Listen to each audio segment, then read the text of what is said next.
R you ready? Chips ಪ್ಯಾಕೆಟ್ನಲ್ಲಿ ಯಾವ ಗ್ಯಾಸನ್ನು ತುಂಬುತ್ತಾರೆ?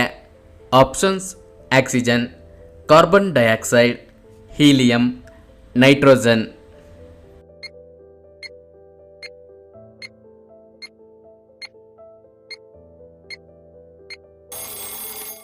ಸರಿಯಾದ ಉತ್ತರ ನೈಟ್ರೋಜನ್. ವೀಕ್ಷಕರೇ, ಚಿಪ್ಸ್ನಲ್ಲಿ ಸಾಮಾನ್ಯವಾಗಿ ಸಾರಜನಕ ಅಂದರೆ ನೈಟ್ರೋಜನ್ ಅನ್ನ ತುಂಬಿರುತ್ತಾರೆ.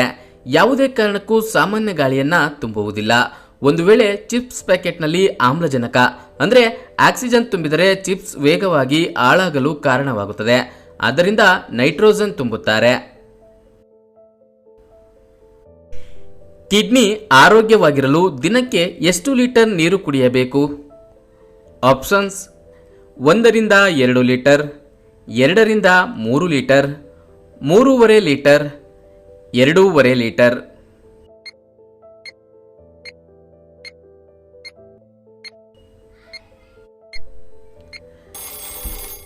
ಸರಿಯಾದ ಉತ್ತರ 2.5 ಲೀಟರ್.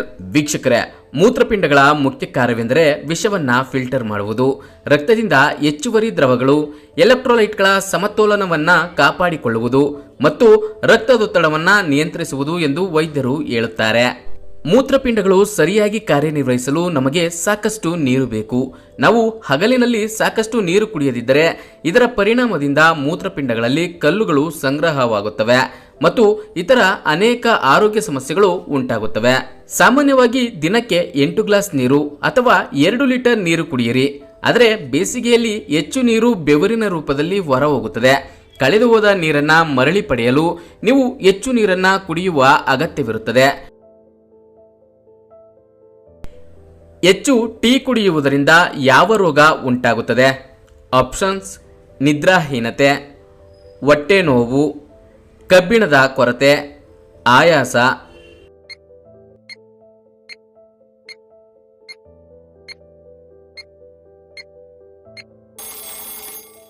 ಸರಿಯಾದ ಉತ್ತರ ಮೇಲಿನ ಎಲ್ಲವೂ.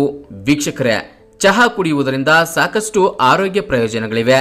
ಆದರೆ ಚಹಾವನ್ನ ಸೀಮಿತ ಪ್ರಮಾಣಕ್ಕಿಂತ ಹೆಚ್ಚು ಕುಡಿದರೆ ಅನಾರೋಗ್ಯಕ್ಕೆ ಒಳಗಾಗಬಹುದು.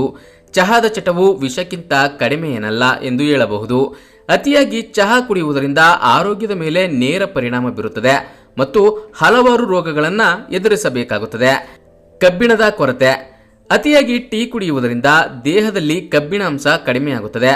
ವಾಸ್ತವವಾಗಿ ಚಹಾದಲ್ಲಿ ಕಂಡುಬರುವ ಟ್ಯಾನಿನ್ ಎಂಬ ವಸ್ತುವು ದೇಹದಲ್ಲಿರುವ ಕಬ್ಬಿಣಕ್ಕೆ ಅಂಟಿಕೊಳ್ಳುತ್ತದೆ ಮತ್ತು ಅದನ್ನು ಕ್ರಮೇಣ ಕಡಿಮೆ ಮಾಡುತ್ತದೆ.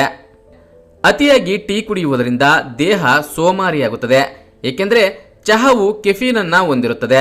ಅದು ಆಯಾಸ ಮತ್ತು ಚಡಪಡಿಕೆಗೆ ಕಾರಣವಾಗುತ್ತದೆ. ಹೆಚ್ಚು ಟೀ ಕುಡಿಯುವುದರಿಂದ ನಿದ್ರೆಗೆ ತೊಂದರೆಯಾಗುತ್ತದೆ. ಸರಿಯಾಗಿ ನಿದ್ರೆ ಬಾರದವರು ಹೆಚ್ಚು ಚಹಾ ಕುಡಿಯಬಾರದು. ಸಾಮಾನ್ಯವಾಗಿ ಟೀ ಕುಡಿಯುವುದರಿಂದ ಅಸಿಡಿಟಿ ಮತ್ತು ಗ್ಯಾಸ್ ಸಮಸ್ಯೆ ಎದುರಿಸಬೇಕಾಗುತ್ತದೆ. ತೂಕ ಇಳಿಸಿಕೊಳ್ಳಲು ಯಾವ ಮಾಂಸವನ್ನ ತಿನ್ನಬೇಕು? ಆಪ್ಷನ್ಸ್: ಮೇಕೆ, ಹಂದಿ, ಮೀನು, ಕೋಳಿ.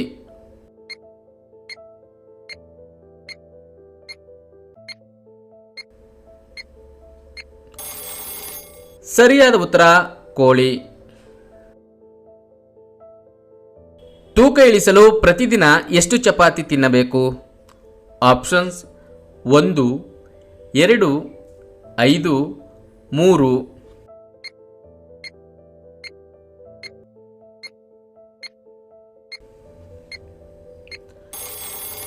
ಸರಿಯಾದ ಉತ್ತರ 1. ಯಾವ ಸಮಸ್ಯೆ ಇರುವವರು ಮೊಸರು ತಿನ್ನಬಾರದು? ಆಪ್ಷನ್ಸ್: ಬಿಪಿ, ಕಿಡ್ನಿ ಸಮಸ್ಯೆ, ಅಸ್ತಮಾ, ಮಧುಮೇಹ.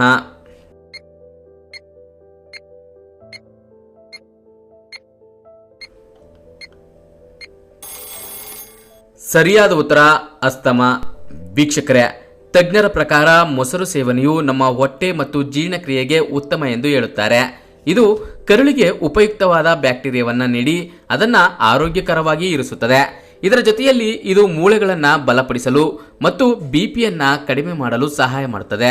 ಆದರೆ ಅಸ್ತಮಾ ರೋಗಿಗಳು ಅತಿಯಾಗಿ ಮೊಸರನ್ನು ಸೇವಿಸಬೇಡಿ ಮತ್ತು ರಾತ್ರಿಯಲ್ಲಿ ಅದರಿಂದ ಆದಷ್ಟು ದೂರವಿರಿ. ಯಾಕಂದ್ರೆ ರಾತ್ರಿ ವೇಳೆ ಮೊಸರು ತಿಂದರೆ ಶೀತದಿಂದ ಕಫ ಹೆಚ್ಚುವ ಸಾಧ್ಯತೆ ಇದೆ. ಇದು ಅಸ್ತಮಾ ರೋಗಿಗಳಿಗೆ ತುಂಬಾ ಅಪಾಯಕಾರಿ. ವೀಕ್ಷಕರೇ, ಈ ವಿಡಿಯೋ ಇಷ್ಟವಾಗಿದ್ರೆ ಒಂದು ಲೈಕ್ ಕೊಡಿ, ಯೂಸ್ಫುಲ್ ಅನ್ಸಿದ್ರೆ ಎಲ್ಲರಿಗೂ ಶೇರ್ ಮಾಡಿ, ಹಾಗೂ ನಮ್ಮ ಚಾನೆಲ್ಗೆ ಸಬ್ಸ್ಕ್ರೈಬ್ ಆಗಿಲ್ಲ ಅಂದ್ರೆ ಸಬ್ಸ್ಕ್ರೈಬ್ ಆಗಿ. ಎಲ್ಲರಿಗೂ ಧನ್ಯವಾದ.